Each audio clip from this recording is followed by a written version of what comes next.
Hey guys, so today we're going to talk about inertia. And inertia sounds like a really kind of crazy complicated science term, but it's actually pretty simple. It has to do with overcoming an object's mass, basically. So on the front board, I wrote a few things. So it says inertia is the tendency of an object to resist a change in motion. So objects want to remain in whatever motion they are. So if something is sitting on a table, it wants to keep sitting on a table. If something is in motion, it wants to keep moving. So inertia means it's resisting being changed or having that motion change. Now, certain objects, if it has less mass, for example, doesn't have a whole lot of inertia. It can't resist being changed. But objects with a lot of mass have more inertia. They can resist being changed. I want you to imagine if I'm out on a soccer field and I have the choice of kicking a bowling ball or kicking a kickball, right? If I go and kick the kickball, then my foot is going to pretty easily be able to overcome the inertia of that ball just kind of sitting on the field, and I'm gonna make it move. Now, if I run up and kick that bowling ball, ouch, it is gonna hurt because that bowling ball has a lot more mass and it's gonna have more inertia. It's gonna resist being kicked a lot more than a kickball. All right, so here's another example. And usually if I tell you this example, I have students always remember it. Now, you have to promise, do not show Mr. Doherty this video because it tells a very awful story about him. It might be true, it might not. I'm gonna let you decide. Okay, so one day, my husband, my daughter, and I all went to Target, because who doesn't love Target? Now, obviously, this is pre-quarantine Target, so we were there a while ago. So we're walking down the toy aisle, and Amy's like, Mom, Mom, Mom, I really want an LOL doll. And I said, Ames, your birthday's coming up. We're not getting an LOL doll. Let's keep going. Well, she threw a fit, like a freak out, full on the floor, flailing her body fit. I was like, oh no.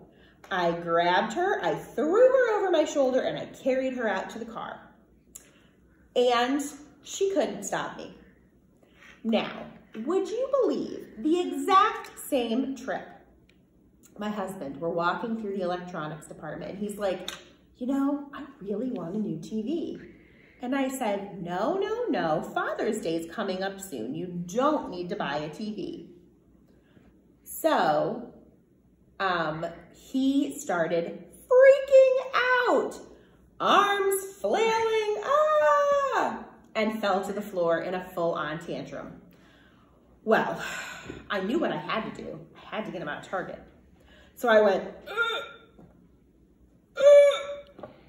I could not make him move.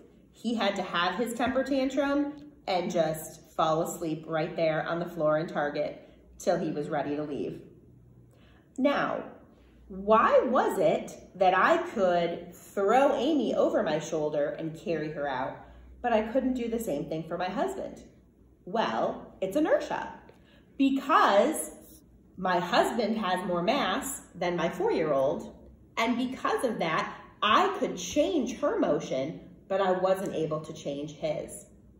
Today, we're gonna do some lab experiments that will show you a little more, hopefully, about inertia.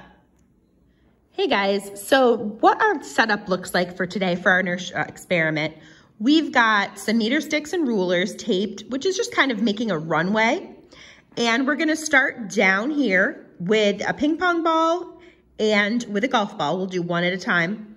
And we have to blow just using air from our lungs all the way down till it crosses this end line. And I will be recording the time for us. Now, this is the data sheet that you need to write down on a sheet of paper. So if you don't have a sheet of paper, go get one and then write this down. I'll wait. Pause it. All right, so hopefully you have your sheet of paper.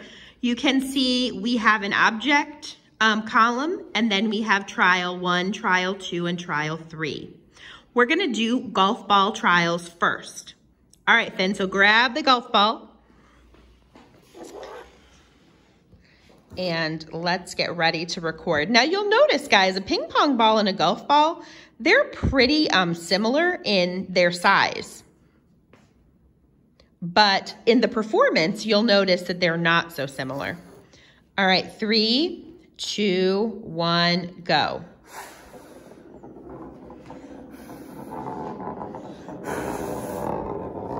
All right, so our first trial for golf ball was 5.8. So let's record 5.8 for trial 1. All right, let's reset our timer. Okay, Finn, 3, 2, 1, go.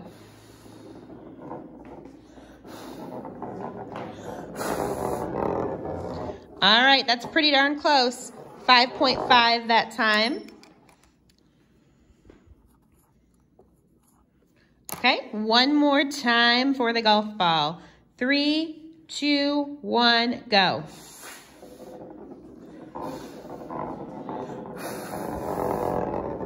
All right, pretty consistent. 5.43, so let's make that 5.4. All right, Finn, grab the ping pong ball. Got it? All right, let's do ping pong ball. 3, 2, you ready? Yeah. All right, 3, 2, make sure it's in the same spot where you started the golf ball. 3, 2, 1, go. All right, my ping pong ball crossed in 1.69, so let's make that 1.7. All right, reset. 3, 2, 1, go. Oh, let's redo that one. Finn just doesn't know his own strength. All right, ready? 3, 2, 1, go. All right, that one was 1.89. We'll make that 1.9. Okay, last one. 3, you ready? 3, 2, 1, go.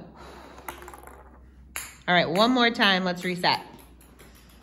We'll get it this time. As we hunt for the ping pong ball. All right, let's see. Last trial. 1, 2, 3, go. All right, and that one we had 1.72, so we'll make that 1.7. All right, guys, so just like we did on a previous lab, we're gonna look at the median in discussing these. So for the golf ball, remember for the median, we have to put them in order. So our median speed there is 5.5 seconds. For the ping pong ball, our median speed is 1.7 seconds. So, which one of these things showed less inertia? Well, whichever one thing moved easier showed less inertia. All right, we're going to take this information and talk about it in our next part of our assignment for today.